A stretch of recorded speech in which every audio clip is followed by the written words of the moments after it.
Alam mo ba, kapag pumasok ka, hindi ka na pwedeng lumabas. Taong 1998, may isang pamilya ang biglang nawala. Walang bakas ng pag-alis, walang sign ng struggle. Pero ang mas nakakatakot, lahat ng gamit nila nandun pa rin. Ang pagkain, nasa mesa pa.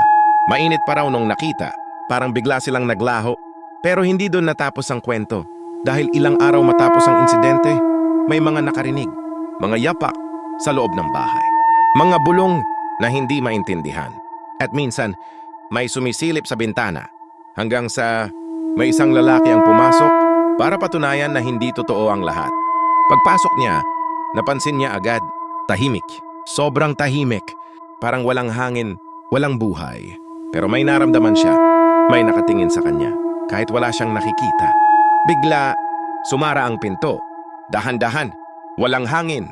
Walang tao. At doon niya narinig ang boses. Dito ka na! Paglingon niya, nakita niya sila. Nakatayo. Nakatitig ang pamilya.